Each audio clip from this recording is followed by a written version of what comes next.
Gentlemen, introducing first, boxing out of the blue corner. He weighed in at 162 pounds even. He owns a professional record of 17-3. 15 victories coming by way of knockout. Wearing blue with black this evening, a native of Barranquilla, Colombia. Presentando Ronald Montes.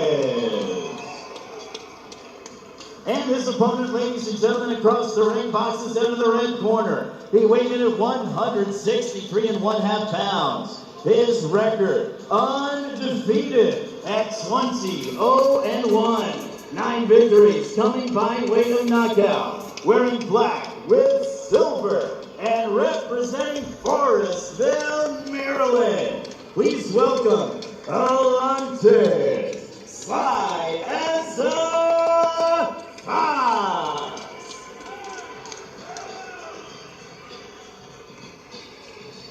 right, gentlemen, you both know the rules. Clean, fair fight. After you touch him up, step back. Let's do this. Good luck to you both. Referee in charge, David Smith, Alantez Fox, and Ronald Montes begin a big evening of boxing here in the Windy City of Chicago. This is 8 rounds in the middleweight division. Fox has been 8 rounds twice during the course of his career, whereas Montes has a little bit more experience. He has been 10 rounds twice. As we see that height difference, Paulie. You see that height difference right away, and you're going to see Fox.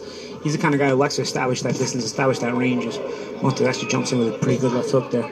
But one advantage Montes is going to have is this ring is not the biggest of rings. So Montes at least is not going to have to try so hard to find Fox. Let's see if that how Fox deals with this unusually small ring. And Alantez Fox actually fought Montes' stablemate, that being Milton Nunez, back on May 8th of this past year. He picked up a 4th round technical knockout victory. So Montes has retribution on his mind for his entire team and his gym.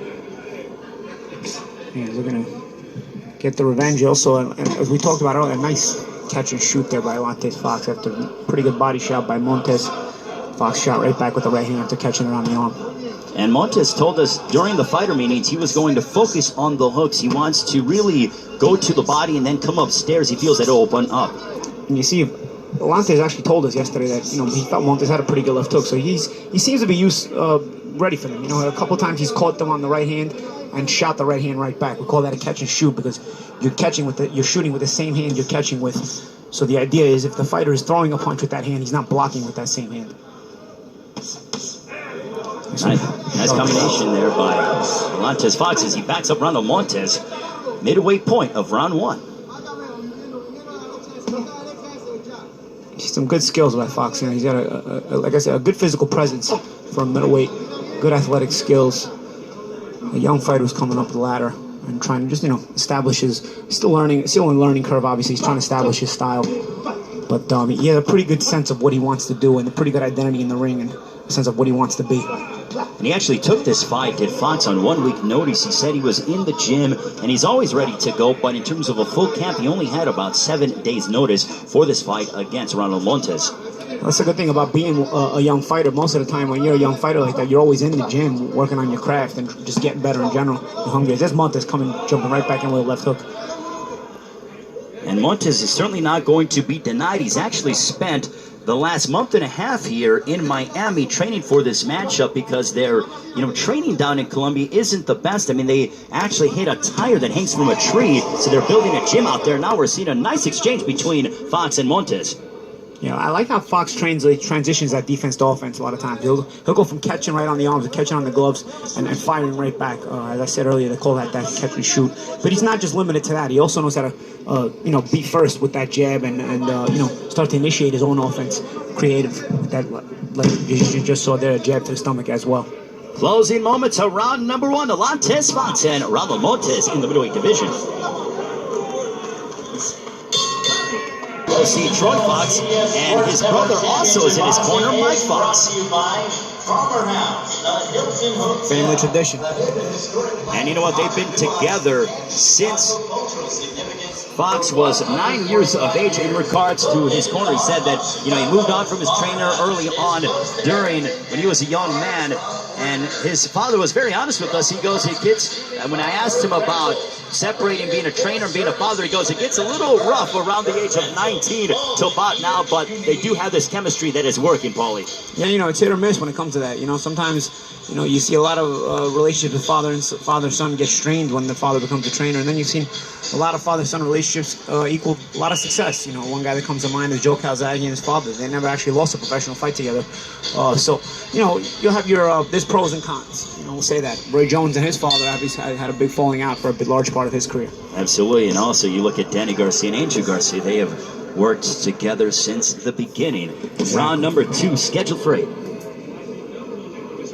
You saw at the end of that last round, Fox again transitioned that defense to offense as far as the catching with the right hand. He mentioned to us yesterday that Montes has a pretty good left hook. So the fact that he's not only used to it, but he's also ready for it. And not only ready for it in terms of slipping it, but he's ready for it in terms of making him pay for when he throws it. One thing about your opponent's best weapon, if you can make him pay every time he throws it, you'll make him doubt the use of it. And if you can take away your opponent's best weapon in that way, you're going to give yourself a pretty good advantage to win. Alantez Fox lands a straight right, followed by a left hook. The one thing that Fox was adamant about is saying he wanted to make tonight's performance look, quote-unquote, exquisite. He wants to season up Montes. That's exactly what he's doing. He's hammering Montes with a couple left hooks, followed by a jab. He's pretty calm in there. He's relaxed in there. He doesn't seem to be worried too much about what's coming back at him.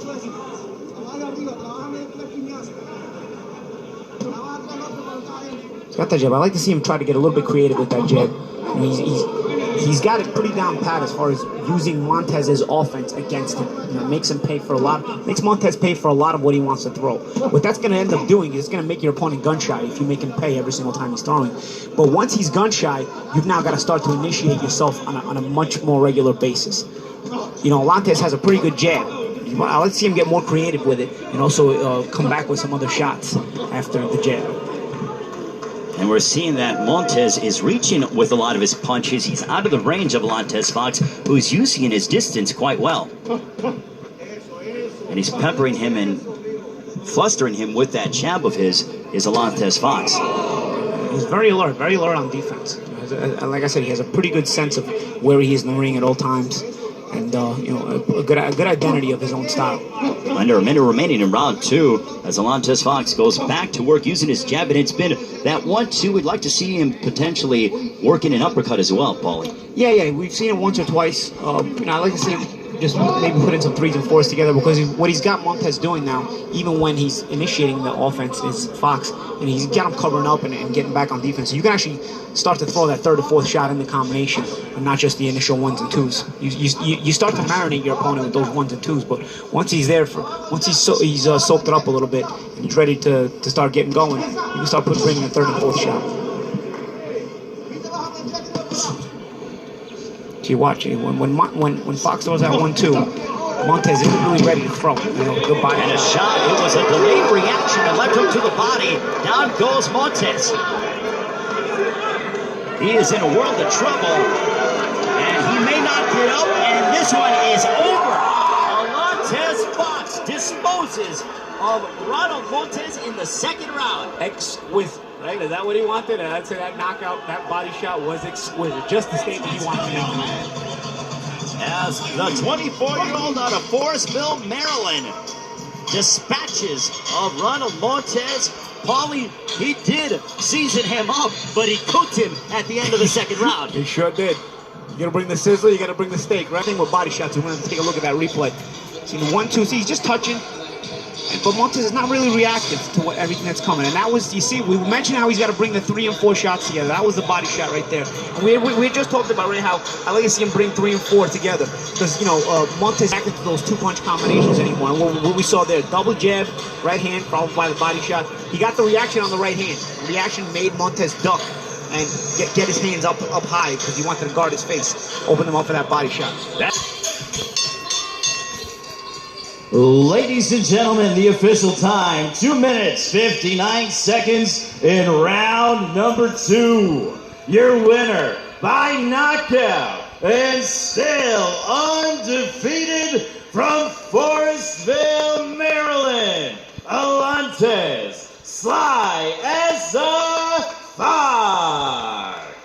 That is a very